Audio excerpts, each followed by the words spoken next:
இங்கே இருக்கிற எல்லா தாய்மார்களுக்கும் சார்பாக உங்கள்கிட்ட கேட்டுக்கிறேன். உங்கள் தாய் தந்தை தாண்டிய அன்பு வெளியிலிருந்து வந்தால் ஒருபோதும் அதை ஏற்றுக்கொள்ளாதீர்கள். 100க்கு 100 உங்கள் வாழ்க்கையை தேர்ந்தெடுக்கிற உரிமை உங்களுக்கு இருக்கு. ஆனால் அதற்கான நேரம் இது நிச்சயம் இல்லை. பாடி ஜெயிச்சு ஒன்றுமே இல்லாத குடிசை வீட்டில், தகர வீட்டில், மண் வீட்டில் தினக்கூலி பார்த்துக்கிட்டு 100 நாள் வேலைக்கு போயிட்டு மார்க்கெட்டில் இருக்கிற ஏதோ ஒரு வேலையை செஞ்சுட்டு மூட்டை தூக்கிட்டு இருக்கிற உங்கள் அப்பாவுக்கும், வாழ்க்கையில் புது சேலைனா என்னே தெரியாத உங்கள் அம்மாவுக்கும், ஒன்றுமே இல்லாதப்ப கூட உன்னை இளவரசியாக வளர்த்த உங்கள் அம்மாவுக்கு நீ சம்பாதிச்சு அவங்கள ராணியாக்கிட்டு நீ எந்த முடிவை வேணா எடுத்துக்கோ, நாங்கள் எல்லாரும் அதற்கு தயாராக இருக்கோம். அது வரைக்கும் பாசிங் க்ளோஸ், கடந்து போகிற மேகங்கள் வாழ்க்கையில் அதெல்லாம் போட்டோம். ஒரு பயம் பார்ப்பான், அவன் இல்லைன்னா அடுத்த பயம் பார்ப்பான், அவன் இல்லைன்னா அடுத்த பயம் பார்ப்பான். இந்த இந்த வயசுல இது குழந்தைங்களுக்கு தோணும். அது ஹார்மோன் பண்ற வேலை, உடம்புக்குள்ள ஹார்மோன்கள் பண்ற வேலை. அது பரபரப்பாக தான் இருக்கும், பரவசமாக தான் இருக்கும். ஆனா அதை என்ஜாய் பண்ணிட்டு நகர்ந்து போயிடும். ஃபாலோ பண்ணாத. ஏன் 3 வேளை நல்ல சாப்பாடு சாப்பிடாம 40 வருஷமா 30 வருஷமா வளர்க்கிற அம்மாவுக்கு ஒரே ஒரு வேளை நல்ல சாப்பாடு போடணுங்கிற எண்ணம் உங்களுக்குள் இருந்தால் எந்த இடத்திலும் நீங்கள் தடுமாற மாட்டீர்கள்.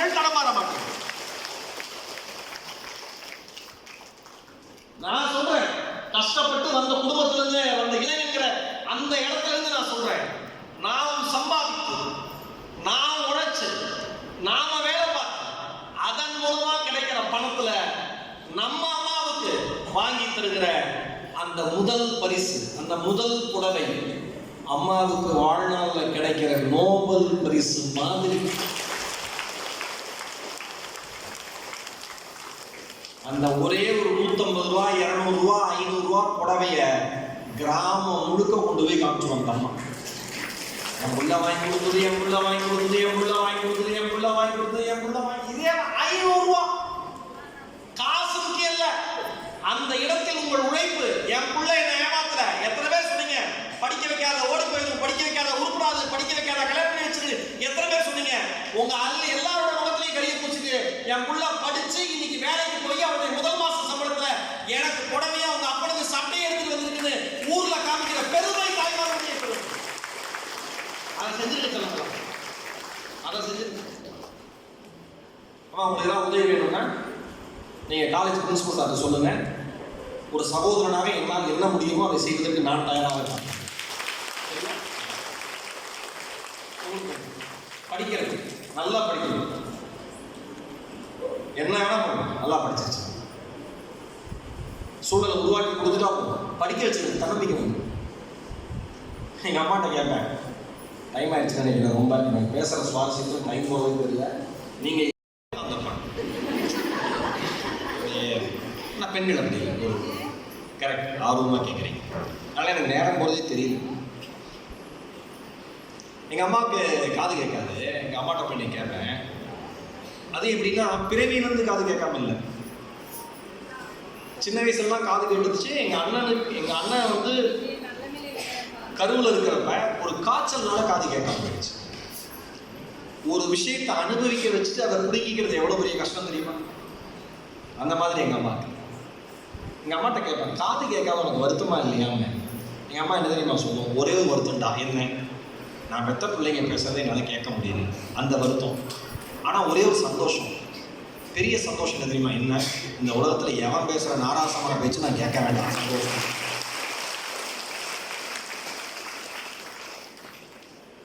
எந்த தீய சொற்களும் என் காதுக்குள்ள போய் மனசுக்குள்ள இறங்கி மூளையை குழப்பாது. நிம்மதியான வாழ்க்கை, குறையே கிடையாது எதுவுமே. ஒரு தாய் வளர்த்துறாங்களே, நான் அதை ஒட்டி ஒரு விஷயம் சொல்றேன். செண்பகமுத்துன்னு ஒரு குழந்தை மதுரை பக்கத்தில் ஒரு ஸ்கூலில் படிக்குது. அந்த பிள்ளைக்கு அவங்க குடும்பத்தில் மூணு குழந்தைங்க. அந்த அம்மாவுக்கு 2வது குழந்தை. அது அந்த அம்மா பேர் சத்யா. ஒரு 9 மாசம் இருக்கிறப்ப டாக்டர் செக் பண்ணிட்டு, குழந்தைக்கு ஒரு கை ஒரு கால் இல்லை, இடது கையும் இடது காலும் இல்லை அப்படின்னு சொல்றாங்க. சொந்தக்காரங்களாம் எதிர்க்கிறாங்க. இந்த குழந்தையே வேண்டாம், எங்கேயாவது போட்டு இல்லை கருணை கொலை பண்ணிடலாம் அப்படிலாம் சொல்றாங்க. பெத்த சுமக்கிற வயிற்றுக்கு தானே தெரியும் அதனுடைய வலியும் வேதனையும். வெளில இருக்க சொல்லுவதுக்கு என்ன தெரியும். அந்த அம்மா பெட்லேயே ரெஸ்ட் எடுத்து 12 மாதம் பெட், அதுக்கப்புறம் 2 மாதம் 3 மாதம் பெட்லேயே கிடந்து அந்த குழந்தையை பெற்றெடுத்து வளர்த்துருச்சு. அண்மையில் ஒரு டான்ஸ் காம்படிஷன், மாற்றுத்திறனாளிகளுக்கான ஒரு டான்ஸ் காம்படிஷன், அதில் செண்பகமுத்து ப்ரைஸ் வாங்கியிருக்கேன். அந்த பிள்ளை ப்ரைஸ் வாங்கியிருக்கு. அந்த பிள்ளை அப்படி ட்ரெஸ் பண்ணி அழகாக நிற்கிது. பக்கத்தில் அவங்க அம்மா நிற்கிறாங்க.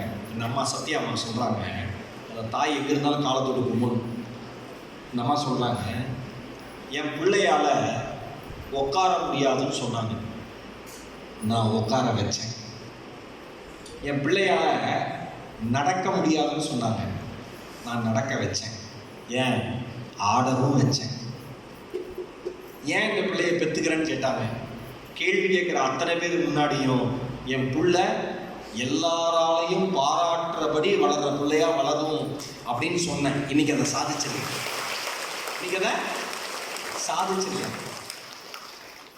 அந்த பிள்ளைகிட்ட, அந்த குட்டி பிள்ளைகிட்ட கேட்குறாங்க, பாப்பா உனக்கு டான்ஸ் இன்ட்ரெஸ்டா? ஆமாம் எனக்கு இன்ட்ரெஸ்ட். ஒரு பாட்டு கேட்டாலே எனக்கு ஆடணும்னு தோணும். யார் சொல்கிறா?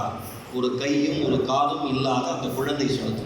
ஒரு பாட்டு கேட்டாலே எனக்கு ஆடணும்னு தோணும், அதனால் நான் ஆடுறேன். நான் ஆடினதை பார்த்து தமிழ்நாட்டுடைய முதல்வர் எனக்கு வாழ்த்து சொன்னார். எனக்கு சந்தோஷமாக இருந்துச்சு. என் அருமை பெற்றோர்களே, ஒரு கையும் ஒரு காலும் இல்லாத குழந்தை, அல்லது காது கேட்காத வாய் பேச முடியாத குழந்தை, அல்லது பேச்சு குறைபாடு இருக்கிற குழந்தை, அல்லது ஏதாவது ஒரு உடற்கூறில் பிரச்சனை இருக்கிற ஏதாவது ஒரு மாற்றுத்திறனாளி, இவர்கள் குழந்தைகளை பெற்றெடுத்த, இந்த குழந்தைகளை பெற்றெடுத்த பெற்றோர்கள் கம்பீரமாக சமூகத்தின் முன்பே என் குழந்தைகள் உங்களைப் போலவே மற்றவர்களைப் போலவே வாழ்வதற்கு தகுதியானவர்கள், வெல்வதற்கு தகுதியானவர்கள் என்று வளர்க்கிற பொழுது உங்கள் குழந்தைங்க ஏன் யூஜி முடிக்கக்கூடாதுன்னு நான் கேட்குறேன். கரெக்டா? அவங்க சொல்றாங்களே எல்லா குழந்தையும் வாழ்ற மாதிரி என் குழந்தை வாழுமையா? ஒரு அம்மாவோட பையன் ஆர்டிசம் கிட்ட, அந்த பையன் 10வது முடிச்சுட்டான். அந்த அம்மா சர்டிஃபிகேட் எடுத்துட்டு அலையுது, 11வது சேர்த்துக்கிட்டா, என் குழந்தை நல்லா படிக்கிட்டா, 300 மார்க் எடுத்துருக்காண்டா, மற்றவன நல்லா இருக்கிறவங்க ஃபெயிலா போயிருக்கான். என் குழந்தைக்கு உடல் பாதிப்புன்னு சொல்றீங்களா, மனநல பாதிப்புன்னு சொல்றீங்களா, ஆனா என் புள்ள படிச்சுட்டானே, சேர்த்துக்கு ஒரு அட்மிஷன் கலையறாங்க. நான் ஒன்னே ஒன்று சொல்லவா? ஒரு தாய் சிறந்த தாயாக எப்ப மாறுவா? ஒரு தாய் சிறந்த தாயாக எப்ப மாறுவா? உங்கள் குழந்தைக்கு தேவையான கல்வியை எந்த தாய் தருகிறாளோ அந்த தாய் தான் இந்த உலகத்தில் சிறந்த தாயாக மாறும். வேற யாராலையும் அச்சீவ் பண்ணவே முடியாது. தூய்மை பணியாளர் குழந்தை மோனிஷான்னு ஒரு பொண்ணு, தூய்மை பணியாளரோட குழந்தை, சென்னையில வால்டாக்ஸ் ரோட்ல ஒரு சாதாரண தெரு ஓரத்தில் இருக்கிற வீடு, தகர கூரை, அனல் அடிக்கும், ஒரே ஒரு இடம் தான், அதுதான் பெட்ரூம், அதுதான் கிச்சன், எல்லாமே அங்கதான்.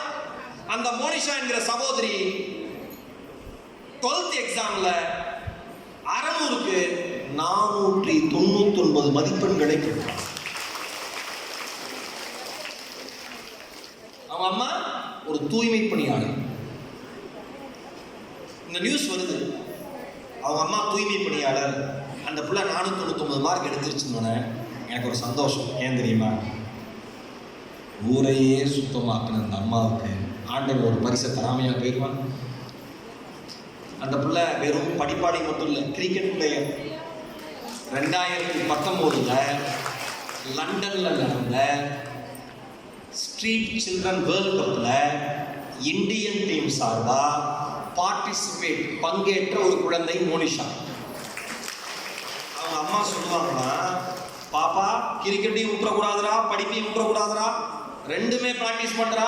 அம்மா ரெண்டுமே கஷ்டமா இருக்குமா? கஷ்டமா தான்டா இருக்கும். அப்பா இல்லடா, நீ படிக்கிற படிப்பும் திறமையும் மட்டும் தான்டா செல்லம் உயர்த்தி கொண்டு போகும், வேற எதுவுமே உயர்த்தி கொண்டு போகாதரா. அம்மா மாதிரி வீதியில் இறங்கிடக்கூடாதுரா, இதே வீதியில வெற்றி பெற்ற பெண்மணியாக உன்னை பார்க்கணும்டான்னு எங்க அம்மா கொடுத்த ஊக்கம் தான் என்னை 12ஆம் வகுப்பு தேர்வுல இவ்வளவு மதிப்பெண்கள் எடுப்பதற்கு காரணமா இருந்தது. கிரிக்கெட் நான் தொடர்ந்து விளையாடுவேன், கிரிக்கெட் மூலமா நிறைய அச்சீவ் பண்ணுவேன், அதன் மூலமா போலீஸ் பதவி வாங்குவேன்னு பேட்டி கொடுத்தாங்க.